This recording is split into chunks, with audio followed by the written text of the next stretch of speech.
What now has been confirmed, like we all thought, the FBI and Trump both confirmed that this guy was tied to the same trans movement that has caused all the other problems around the last few weeks and months. Here's the proof. I mean, again, we talk about this all the time and the dangers of rhetoric and ideology and social media. Also the fact that we have such a precedence where there's so much evil, almost demon possessed. Well, today we're going to talk about that. We're going to talk about the dangers of that. We're also going to talk about a very chilling quote that Charlie made just a few weeks ago. I mean, again, sometimes I think that, you know, God gives peace to people and God gives wisdom that is just unsurpassing. Like, Charlie was always wise. But what he said actually was just foreshadowing of what his family now is going through. We're going to discuss that today and a few more stories dealing with what Trump and the FBI are now doing and what they're saying. Trump also come out with a monster announcement dealing with what he plans to do with social media and big media giants that spreads this kind of hatred. It will blow your mind. And I think, again, this is a good move by the president to be proactive, to say, you know what, we need to do better, like we were talking about yesterday with the pharma. Let's dive into these stories and a few more today. This video starts right now.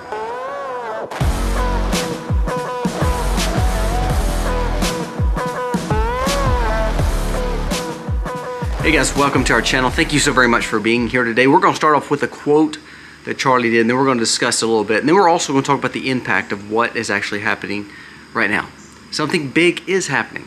Let's go back to his quote. This was around the time where the CEO, the former CEO, got taken out right on the streets of New York by Luigi Mangione. I want you to listen to this, though, what Charlie Kirk shared. Again, this is so sad now because we're seeing in the future what he didn't see. And again, we don't know what God showed him and the wisdom that he was already getting sought from some of the things that he is already seeing, because some of these quotes are just unbelievable. Listen to this. Assassination culture is spreading on the left. 48% of liberals say it would be less somewhat justified to take out, quote unquote, take out Elon Musk. 55% said the same about Donald Trump. So you already have a movement on one side of the aisle that says it's okay to take out people that they don't believe in. In California, activists are naming ballot measures after Mangione.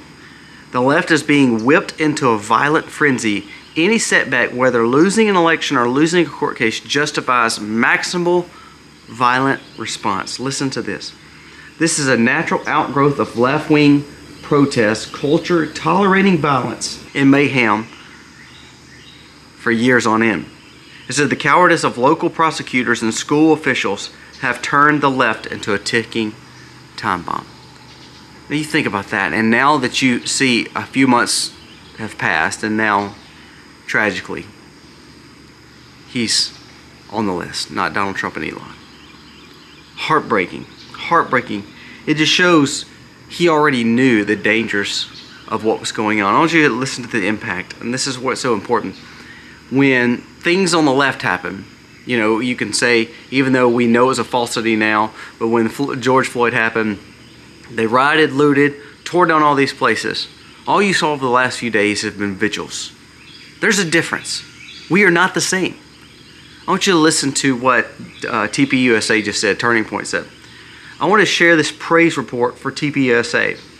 The organization has received over 32,000 inquiries in the last 48 hours to start new campus chapters. Now listen, let's put that in perspective, he said. He said, we have 900 college chapters and 1,200 high school chapters, with the presence of about 3,500 total. So worldwide, or excuse me, American-wide, they have 3,500 total chapters of TPUSA. They just got inquired for 32,000 new chapters. That's over 10 times what they're seeing in the college already. That's 10 times the number they already have. Multiple of 10x. That is unbelievable. Foreshadowing future.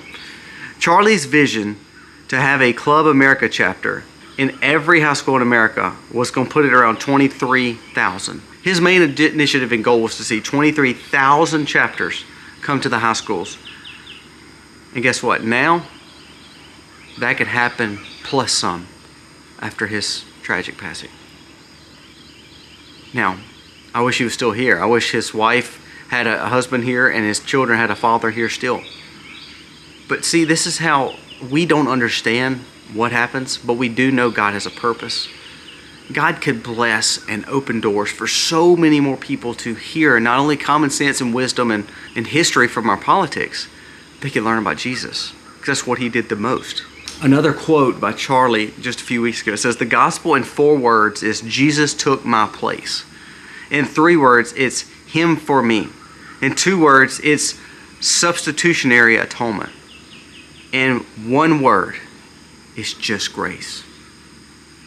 And when you start thinking about that, it shows the power of what God can do through even a tragic event. Donald Trump and FBI did confirm that this guy had a switch-hitting boyfriend, girlfriend, whatever you want to call him. It was a boyfriend. So that means Robinson was part of the LGB alphabet soup. But now we see that his partner was too.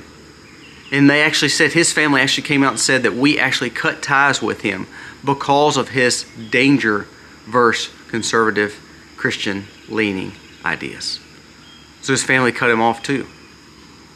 So it just shows, why don't we just admit that the left and the liberals and this ideology of everybody can be whoever they want to be at all times is destroying our youth. It's destroying our culture. It's destroying who we are.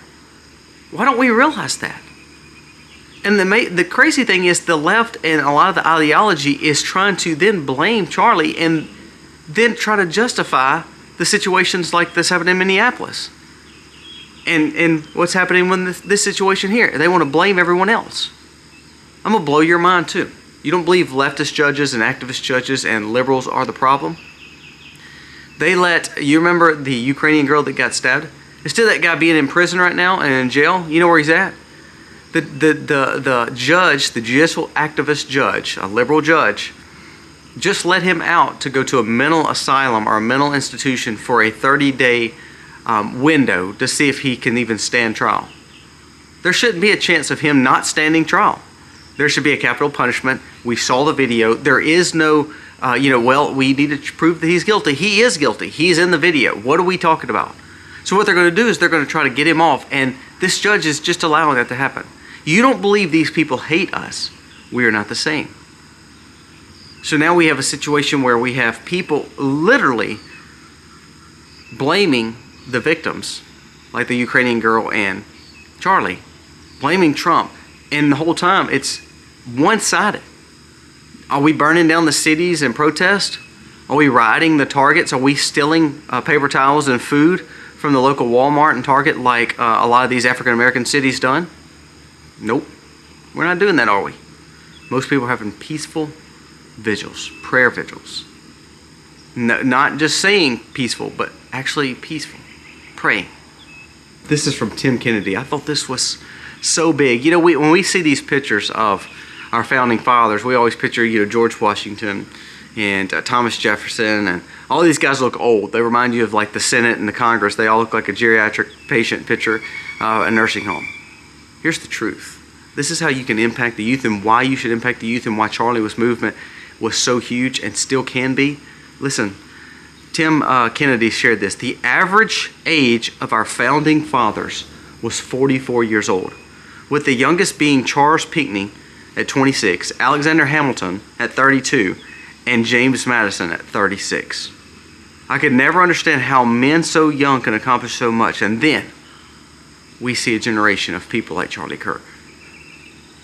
But then it all starts making sense.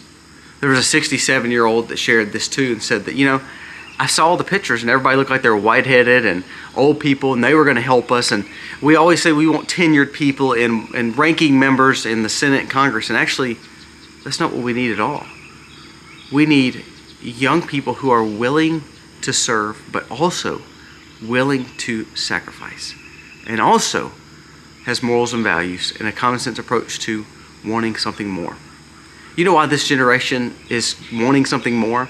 the Gen Z and the millennials and even parts of Gen X. Here's why. Because we saw such a falsity and fakeness with a lot of our leaders, and still do to this day, and even with our parents. They wanted to play religion or play politics between the 40s. There was a give or take. I think what you're seeing with this generation is they want to see a reawakening, a revival, and also a staunch turn to conservatism. And I think Charlie was the biggest risk to that. Now, I honestly believe you're going to see more come out. I don't believe these two people acted alone. I don't believe this one person acted alone. I don't believe his boyfriend, whatever they want to call him, and basically this bad relationship. I don't think this is an individual thing. Do I believe that Charlotte's going to be the last situation with a Ukrainian girl? Do I believe you're going to see that as being the last set of violence in the cities? No. We are a nation that is depraved. I mean, go on social media and you see all the liberals and professors and doctors and even a member of FEMA, the Secret Service. Some of these people served in the highest of ranks that's supposed to protect our leadership and protect us. We're saying very derogatory things towards Charlie and his family. And they should all lose their jobs. Not because it's freedom of speech, it's because they're literally inciting more of what we just are trying to pass. This was shared by Elon Musk. It says, "We must fight back or we will be next." And he was saying that because he's already had threats. Donald's already had threats. Trump's already had threats. Other members have already had threats. Listen to this. It says, insane LA teacher calls for death of millions. Says she wants to see millions of conservatives face this same situation. Now, does that make you feel comfortable? No. But these are the kind of people that are still on social media. They still have jobs. She is a school teacher. A school teacher. Do you get what I'm saying? A Secret Service agent said this. We had a FEMA representative say this. We've had tons of teachers say this.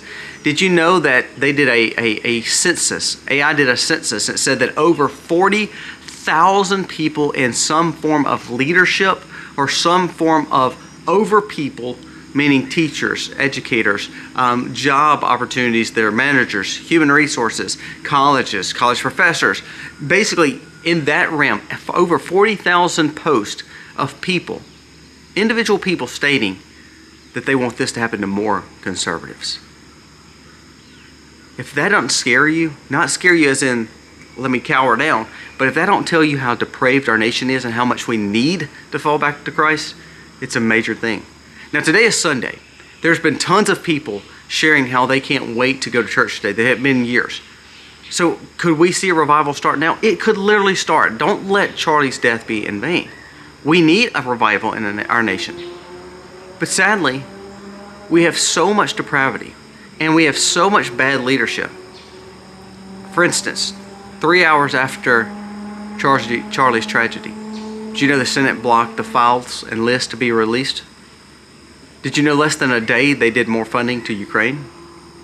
So even our leadership, how we were just talking about the founding fathers being 35, 42, 45, 46, the average age being 44, our geriatric patients that are getting filthy rich off of us in Congress that are average age 75, 80, 82, 85, 91, they're taking our dollars and blowing it.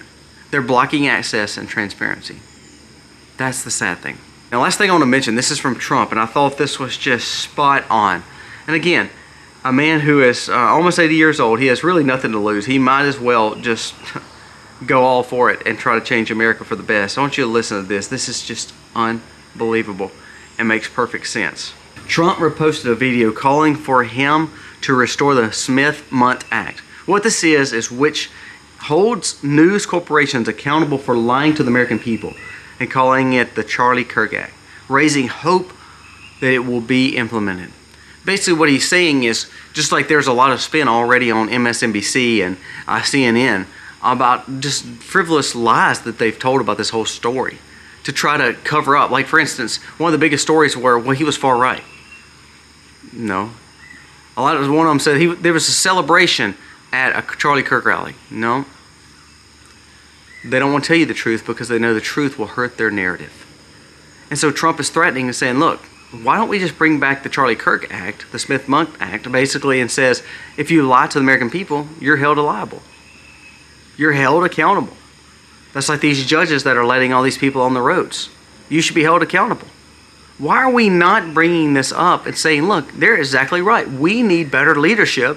And if you can't lead us, then we need to either find a new leader, or we need to get rid of you, or you need to be held accountable for what you're doing, the actions of lies. You see a lot of people coming out and defending this, but I love the fact that they're calling out like Christianity Today. Now, Christianity Today, that name is not a good name because these people are not Christians. They're liberals trying to falsify the gospel. But if you watch the Christianity Today, when George Floyd died, they put a picture of him holding up a Bible on how he's leading the youth, and that it's a tragedy because he was leading the youth to Christ while he was literally loaded with fentanyl, beating on women. But that's what the Christianity Today did. They shared that article. But when Charlie died, they said, well, we see that the far right person he may have pushed his limits a little too much. Never gave kudos, never talked about the tragedy. You see, this is what Trump is talking about. That's false. They want to build a narrative of propaganda and not truth. I believe if we had to talk truth, I believe more truth would come out, wouldn't it? And I believe if you couldn't cover up the truth, then more truth would come out, wouldn't it? So I hope that Trump actually does this, because if we really hold people's feet to the fire and realize that, okay, you have lied, so you can't just do a little small retraction, you've got to admit to it. I'm just tired of fakeness. And I think that what Charlie and his organization represented, that there was a movement happening. Look at what's happening in the UK right now, in London. Million Man March, they're having major pushbacks. You see the fact that Germany's doing the same thing. You see the fact that France is doing the same thing. They want something different as well. Now, it may be almost too late for those people, so hopefully they'll pull it out. But to be honest with you, we don't need to even get to that point in America. We need to push back and start setting these policies up. If the FBI and Trump both confirmed that these guys, again, were tied to the leftist ideology, why are we not bringing this up more? Nancy Pelosi came out the other day and said that it wasn't the Democrats doing this. This is all a Republican thing. Jasmine Crockett came out and said, I've never said anything hateful. It's all Republicans. Even Thomas Massey and Rand Paul came out and said that they were mad at Trump for all the things he said. It's amazing how everybody wants to dog out their conservatives and the Republicans, while the only other side that's actually doing this, like Elon said, is that if we don't speak up, then there's only one side that's causing the harm, not the Republicans. You're not going to have this turn over and be opposite than what you're seeing right now. You're going to see more conservatives, more Christians, more right-wing or more white people, all are going to start passing, and tragically, really, in the cities and these liberal areas, if we don't stop what we're seeing, the propaganda and this leftist policies. We need to go ahead and claim that the LGBT alphabet is a terrorist organization, because they are. Let's just go back for the last few weeks and months, all of these school events and tragedies and all that. They have a common tie, don't they, to the left. Why don't we just say that part out loud? Which I think we need to. Guys, let me know your thoughts on today's video. We need to pay attention, but we also need to pray for our nation. Because, let's go back to the quote. What matters is grace. One word, grace. If we can learn anything from Charlie's tragedy, is we need Jesus. And this is a perfect day to figure that out. Be in church, be with your family, start a new way of looking at life, because if you're not a follower of Christ, but you are conservative and you are a MAGA supporter, you're starting to see the dangers that's going to hit America if we're not careful. Be grounded in faith. Spiritually prepare. That way you'll be ready. Guys, let me know your thoughts for today. God bless.